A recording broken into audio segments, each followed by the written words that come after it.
একবার বলেছি, আবারও বলি, সেটা হচ্ছে যে ইন্টারিম গভর্নমেন্ট টেক ওভার করেছে হচ্ছে 8ই অগাস্ট।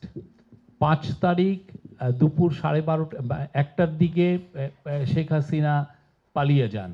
এরপরের থেকে 8 তারিখ সন্ধ্যা পর্যন্ত যে টেক ওভারের মানে ওথ টেকিং এর আগ পর্যন্ত দেশে কোনো সরকার ছিল না। তো ওই সময় আমরা যেটা জানতে পারছি সেটা হচ্ছে ওই সময় বেশিরভাগ লোক পালিয়ে আছেন। আমরা এই এই ইন্টারিম গভর্নমেন্ট টেক ওভার করার পরে পুলিশকে যখন আবার তাদের ডিউটিতে ফিরিয়ে আনা হলো, তারপরে এই বিষয়টি নিয়ে আমাদের সবচেয়ে টপ প্রায়োরিটি ছিল এই লোকগুলো কই গেল, এরা কি দেশে আছে নাকি পালিয়ে গেছে। কিন্তু কত আনফর্চুনেট পার্ট হচ্ছে যে আমাদের দেশের 4-5টা মানে আপনি যদি দেখেন বর্ডারগুলো অনেক ক্ষেত্রেই দুর্বল বর্ডার। তো ফলে অনেকে ওইটাকে ম্যানুপুলেট করে অনেকে পালিয়ে গেছেন, যেটার আমরা ইদানিং দেখছি।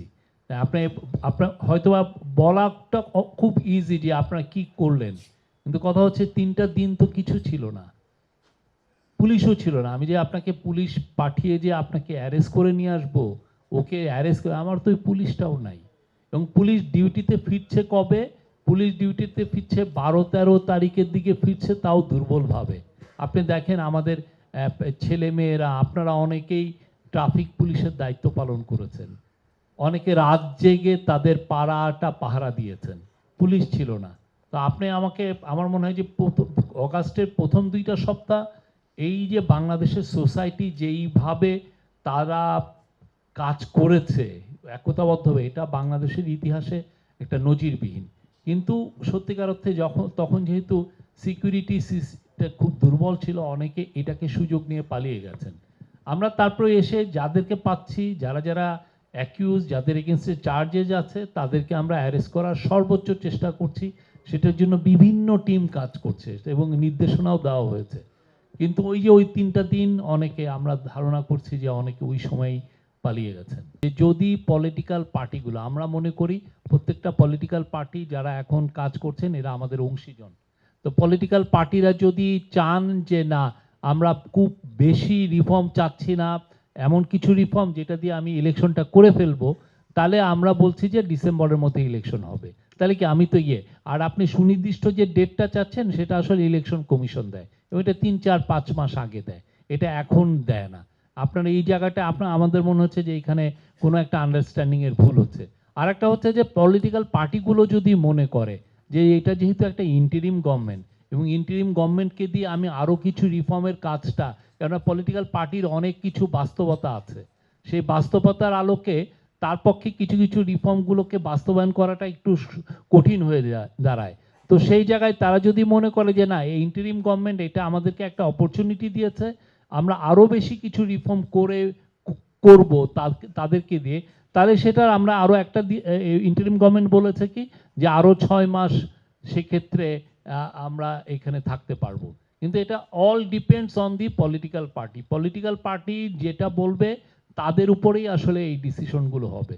আর আপনার সেকেন্ড কোশ্চেনটা হচ্ছে, এটাও আমি মনে করি যে উনি কিন্তু বারবার স্টুডেন্টদের, আমাদের যারা ছাত্র জনতা, যারা এই মহান জুলাই আগস্টের বিপ্লব বলেন, গণঅভ্যুত্থানে ইয়েছে, সবাইকেই উনি ইয়েছে। উনি কিন্তু কোনো নাম বলছেন না যে এই প্রতিষ্ঠান করেছে বা ওই প্রতিষ্ঠান করছে। উনি ছাত্র, শ্রমিক, জনতার কথা বারবার বলছেন, উনি আবু সাইদের কথা বলছেন, উনি মুগ্ধর কথা বলছেন, উনি ফায়াজের কথা বলছেন। তো উনি এই কোনো সুনির্দিষ্ট কোনো আমরা কেন, এখানে সবাই ছিল, তো আপনারা ছিলেন, বৈষম্য বিরোধী ছিল, সবাই ছিল। এবং সেই জন্য আসলে কারো পার্টিকুলার একটা নাম বলে বলাটা আসলে আমার মনে হয় এটা তেমন কোনো ঠিক না। উনি সবাইকেই, যখনই উনি বলেন বারবার আপনাদের এই স্টুডেন্টদের যে ব্রেভারি, তারা যে কারেজিয়াসলি এই একটা ভয়ানক রকমের একটা স্বৈরাচারকে নামিয়েছে, উনি ওদেরকে ট্রিবিউট দিচ্ছেন, প্রতিবারই বলছেন। আমার মনে হয় এটা নিয়ে ভুল বুঝাবুঝিরই তেমন একটা অবকাশ নেই। ঠিক না, বৈষম্য বিরোধী ওরা সামনে ছিল, আপনারা ছিলেন, আমরা তো দেখেছি, আমি তো যে দেখেছি কারা সবাই ছিল। কিন্তু কথা হচ্ছে যে আপনি যার যার রোল তাকে একটু মানে দেওয়াটার মধ্যে তো কমতি নাই। এটা এমন কিছু না। আর ছাত্রদল অনেক বড় সংগঠন, অনেক বড় রোল, এটাও তো অনেকে বলছে, এমন না যে কেউ বলছে না। হ্যাঁ, তো সেই জন্য আমার মনে হয় যে ওরা ওরা সামনে ছিল, ওরা নেতৃত্বে ছিল, ওদেরকে সবাই দেখেছে, সেই জন্য ওর নামগুলো পত্রিকা ইয়েতে বারবার আসে। এটা এমন কোনো কিছু না।